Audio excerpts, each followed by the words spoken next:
Doctor নরশেদ, আমাদের live প্রোগ্রামে আপনাকে আবারও অনেক অনেক শুভেচ্ছা জানাচ্ছি যে আপনাকে যখনই ডাকি আপনি আমাদের ডাকে সাড়া দেন। অসংখ্য ধন্যবাদ, অগ্রিম ধন্যবাদ। তবে আজ আপনার সাথে যে বিষয়টি নিয়ে কথা বলতে চাই সেটি হচ্ছে পোস্ট মেনোপজাল ডিপ্রেশন। আমাদের দেশে বা সারা বিশ্বে আমরা নারীরা বিভিন্নভাবে সমস্যায় পড়ি আমাদের হরমোনের তারতম্যের কারণে। বিভিন্ন বয়সে বিভিন্ন হরমোনের তারতম্য হয়। তবে পোস্ট মেনোপজাল ডিপ্রেশন এটি আলোচনা করার আগে আপনার কাছে জানতে চাইব মেনোপজটা কি? ধন্যবাদ সিস্টার, আমাকে আপনার স্টুডিওতে আমন্ত্রণ জানানোর জন্য। আপনি অত্যন্ত জীবন ঘনিষ্ঠ বিভিন্ন টপিকস নিয়ে আপনি আলোচনা করে থাকেন। আমরাও মাঝে মাঝে যখন আপনি ডাকেন আমরা আসি, আপনার এটা একটা অংশ হিসেবে আমরা নিজেদের যারা জ্ঞান যেটুকু আমরা জানি সেটা আমরা শেয়ার করার চেষ্টা করি।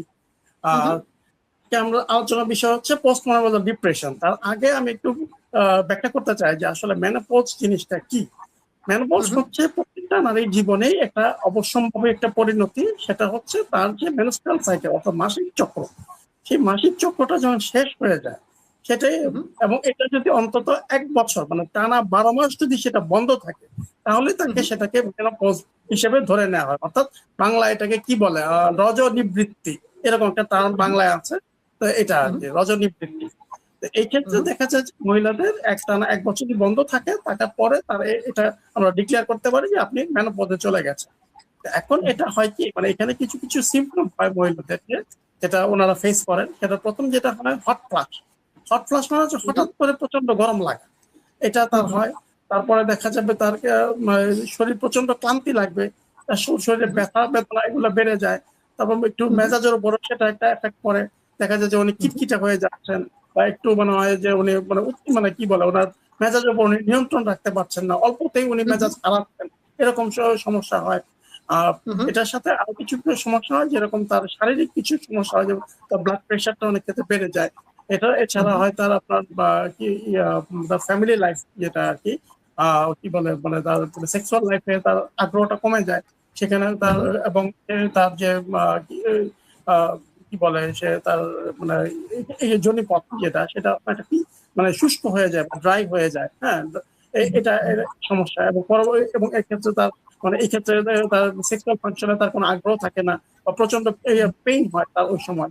এই সমস্ত সিমটম গুলো মহিলাদের থাকে এই মেনোপজ যখন উনি যায়। এটা আর বয়সটা হচ্ছে সাধারণত এই সাধারণত 45-এর পরে থেকে এটা অনেকের ক্ষেত্রে শুরু হয়, কারো কারো ক্ষেত্রে একটু আগেও হতে পারে, আবার কারো কারো ক্ষেত্রে পরেও হতে পারে, 50-এর পরেও এটা অনেক সময় কারো কারো ক্ষেত্রে দেখা দেয় আর কি। সাধারণত আমরা ধরে নিতে পারি যে 45+, হ্যাঁ 45+-এ যে সাধারণত একটা মহিলা মেনোপজটা শুরু হওয়ার সম্ভাবনাটা বেড়ে যায়।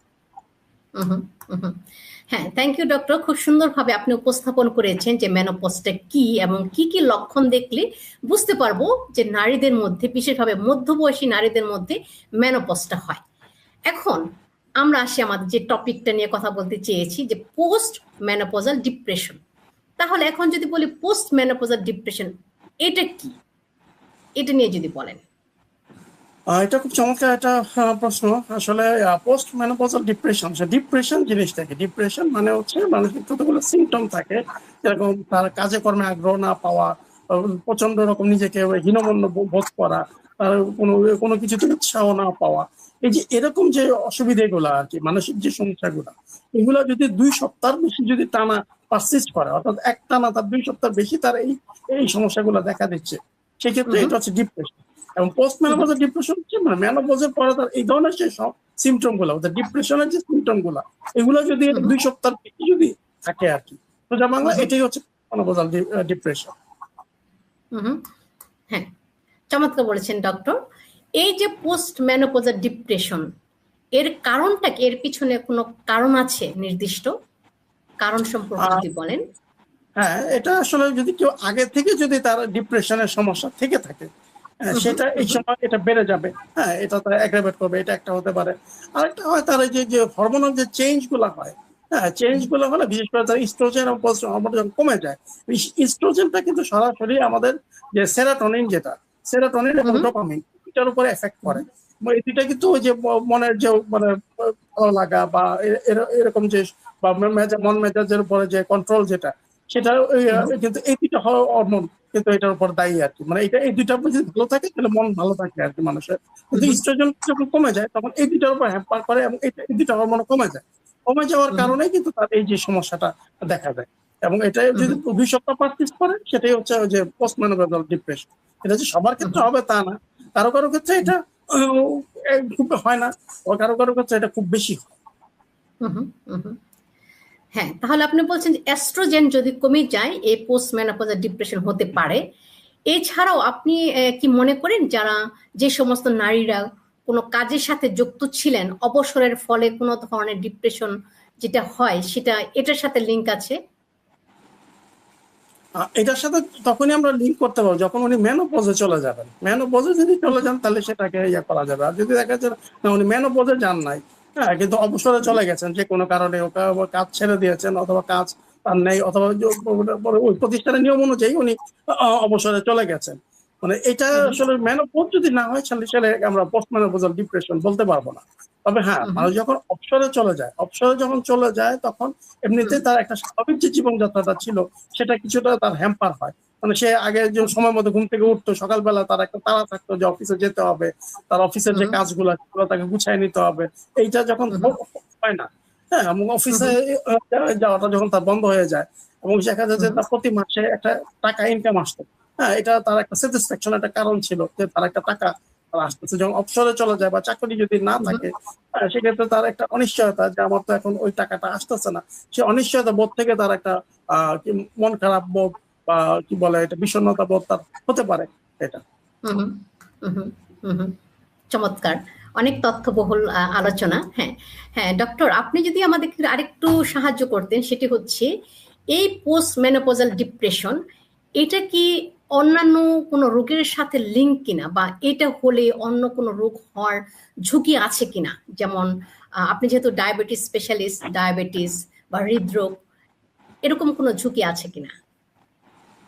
এটা খুব চমৎকার একটা প্রশ্ন। হ্যাঁ, আপনি খুব জীবন ঘনিষ্ঠ একটা প্রশ্ন করেছেন এবং আজকের সময়ের জন্য এটা খুব দরকারি। এই পোস্ট মেনোপজাল ডিপ্রেশনের সাথে কিন্তু সরাসরি ভাবে আমাদের মানে ডায়াবেটিস, হৃদরোগ, বিশেষ করে এই দুটো জিনিস, ডায়াবেটিস, হৃদরোগ এবং স্ট্রোক, এই তিনটার ঝুঁকি কিন্তু বেড়ে যায়।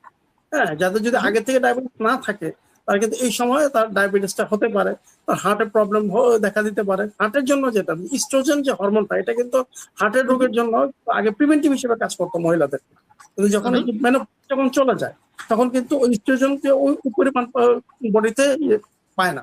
বডিতে যখন পরিমাণ পায় না তখন হার্টের যে প্রবলেম গুলো হয় সেই প্রবলেম গুলো কিন্তু বেড়ে যায় এটা। তারপর স্ট্রোকের দিকে বেড়ে যেতে পারে যদি তার কি বলে ব্রেনের ভিতরে যদি তার বিভিন্ন ব্লক যদি হয়ে যায়, সেক্ষেত্রে তার স্ট্রোকের ঝুঁকিটা কিন্তু বেড়ে যেতে পারে এটা। চমৎকার বলেছেন। তবে এই যে আপনার দুটা পয়েন্টে বলেছেন যে পোস্ট মেনোপজের সাথে অন্যান্য রোগের একটা সম্পর্ক রয়েছে, ঝুঁকি আছে, তাহলে এখানে তো চিকিৎসা ব্যবস্থা না অত্যন্ত গুরুত্বপূর্ণ।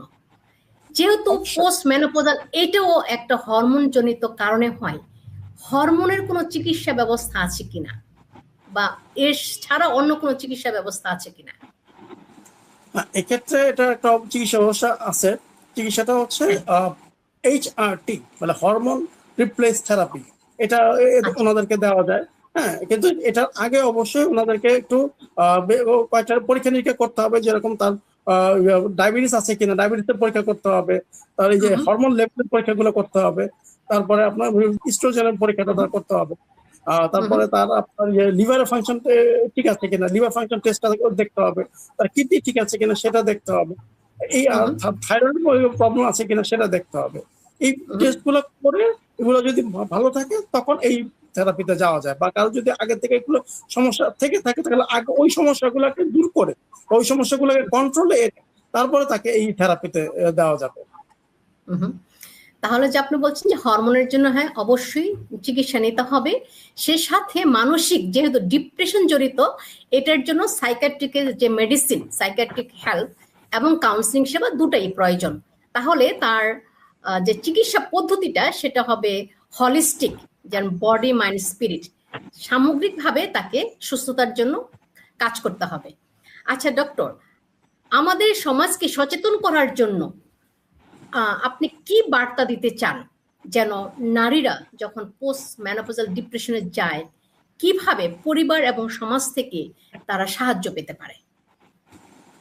খুব চমৎকার একটা প্রশ্ন। তার আগে আমি আগের আলোচনার প্রেক্ষিতে একটু যোগ করে নিই। আসলে আমি সেটা মিস করে গেছিলাম, যেটা আপনি ধরিয়ে দিয়েছেন, যে এই সমস্ত পেশেন্টদের কিন্তু শুধু ওষুধ থেরাপি দিলে কিন্তু হবে না, সেটা কিন্তু সাইকোথেরাপিও লাগবে বা সাইকিয়াট্রিস্টের হেল্প লাগবে যদি এটা প্রবলেমটা বেশি হয়। সাইকোথেরাপিতে বিশেষ করে যে সিবিটি বা কাউন্সেলিং, এগুলো যদি তাকে দেওয়া যায়, তাহলে দেখা যাবে যে ওষুধের পাশাপাশি এটা এই থেরাপিগুলো যখন উনি নিবেন, তখন উনি আগের চাইতে আরো বেটার ফিল করবে এবং তার প্রগনোসিসটা আরো ভালো হবে। আর সমাজের ক্ষেত্রে মেসেজ যদি বলতে হয়, সেক্ষেত্রে বলতে হবে সচেতনতার কোনো বিকল্প নাই, সচেতন হতে হবে, সব নারীদেরকেও সচেতন হতে হবে, আর সব মানুষদেরকে বিশেষ করে এই বিষয়গুলো নিয়ে সচেতন হতে হবে। যখন কারো আমাদের পরিবারের কোনো সদস্যের মধ্যে, বয়স্ক সদস্যের মধ্যে যখন আমরা এই সমস্যাগুলো দেখবো, তো আমরা তার উপর বিরক্ত না হয়ে আমরা তার সমস্যাটাকে আন্তরিকভাবে বোঝার চেষ্টা করব এবং সমমর্মী হতে হবে, তার প্রতি সমমর্মী হয়ে তার চিকিৎসা ব্যবস্থা করতে হবে এবং তাকে এসিউরেন্স দিতে হবে যে না, এটা কোনো এটা মানে কি বলে, এটার চিকিৎসা আছে এবং আপনি চিকিৎসা যদি নেন, চিকিৎসা নিলে আপনি আগের চেয়ে অনেক বেটার থাকবেন, আগের চেয়ে অনেক ভালো থাকবেন।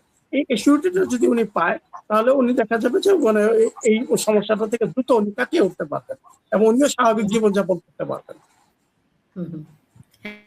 Thank you doctor. আজ আপনি চমৎকার একটি টপিক নিয়ে আলোচনা করেছেন, যেটা সম্পর্কে মানুষ খুব কম সচেতন। আমরা সচেতনার উদ্দেশ্যে এই প্রোগ্রামগুলো করে থাকি। আশা করি আমাদের দর্শক যারা আছেন আপনারা সবাই উপকৃত হয়েছেন আমাদের আলোচনায়। আপনারা আমাদের সাথে থাকবেন।